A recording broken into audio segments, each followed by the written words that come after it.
Hello and welcome to the Africa Today podcast from the BBC, recorded at 18 GMT on Friday the 23rd of November. I'm Audrey Brown. Coming up today, in Cameroon, yet another Catholic priest is gunned down. Are men of the cloth being targeted? I wouldn't know. A priest was killed in Biya, seminarian was killed in Bamenda, now another one has been killed here in Mamfe. One of my priests was arrested and stripped. I wouldn't know what they want. Another video showing Boko Haram attacking an army base circulating on social media. We'll hear from Nigeria. Also, Felix Tshisekedi, leader of the biggest opposition party in the Democratic Republic of Congo, enters the race for president.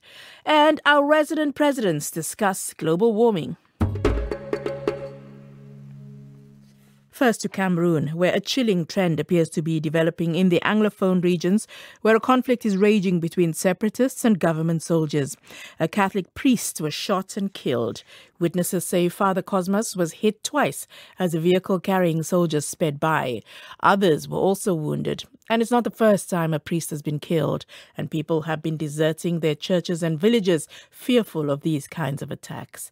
Bishop Andrew Nkea is the Bishop of Mamfe, the area where these killings are taking place. I went to Kembong myself to meet the Christians there who were with Father in the mission at the time he was shot. They explained to me that there was a military vehicle that was coming into the village, and as they were driving into the village, they were shooting. Father tried to escape around the church, but when he was at the door of the church, the bullet got him. He fell there. The other Christians who managed to run away to the back of the church, there was a seminarian who was also there. They ran into the father's house, some ran into other places. But like yesterday, I was there, I counted myself 21 bullet holes on the front of the church. So were the soldiers actually shooting into the church? Yes, they were actually shooting into the church. If you go to the place like I did yesterday, you actually see some of the bullets that passed through the window and cracked the wall next to the altar. So what was happening inside the church? Were people sheltering there? What was going on? No, there was nothing going on in the church. It was around 3 o'clock in the afternoon. There were just a few Christians with the catechists who were cleaning the church. Father was standing in front of the church, and when they were passing, it looks like when they're entering the village, they're trying to scare people or what, I don't know. But as they were driving into the village, they were shooting at random because after the mission, they continued shooting as they were going on to their barracks. The shooting did not stop at the church. They continued shooting. There was another man who also was shot and he died. It's quite shocking that they would be shooting into a church or at a church. Has this happened before? It has happened in other places. I mean, the seminarian who died in Bamenda was shot in front of the church. So has there been any official reaction to this? Is anybody going to be charged with the killing of Father Cosmas and the other person that died as well? Just like you are talking from a distance, we are seeing deaths every day. Nobody is being charged. We will make some noise about this, but in the end, what will come out of it? So tell us about Father Cosmas and the community there.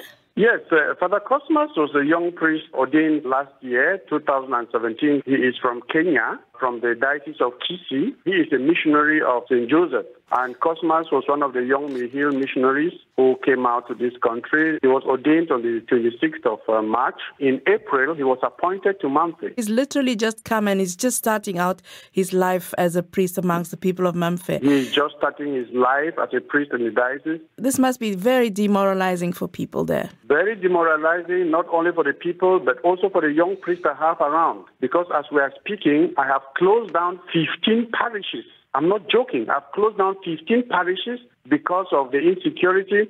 All the people have abandoned, they have run away. So it's a very difficult situation for all of us and for the people who had gathered around Father Cosmas. Actually, Father Cosmas is working with Father Vuni, who is the parish priest. Father Vuni is a Ugandan missionary also. Both of them are Mihil, but Vuni is on leave.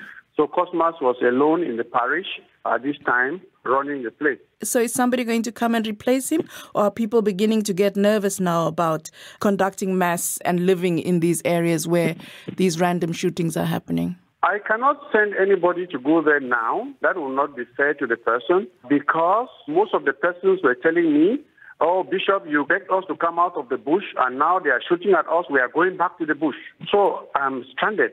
But now if the priest himself who was guarding the people is killed, then they all scatter again. Is the church being targeted, do you think? I wouldn't know. But a priest was killed in Biya, seminarian was killed in Bamenda, now another one has been killed here in Mamfe. The other time, one of my priests was arrested in front of the church and stripped by the same military. I want to know what they want. The Information Minister, Issa Chiroma, has tweeted saying that it's not the soldiers that did this. He does not live in Mamfe. I live in Mamfe. This did not happen in the night.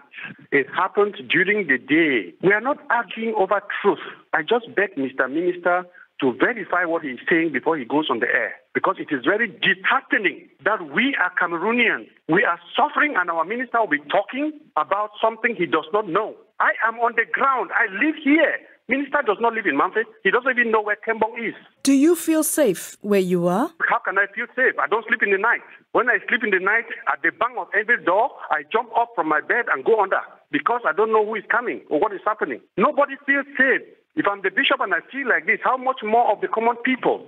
But I cannot abandon the simple, innocent people who are just living their lives in their villages. I have to be with them. They are Cameroonians who love their country. They just want to live in peace, but they are not safe. That's Bishop Andrew Nkea, Bishop of Mamfe.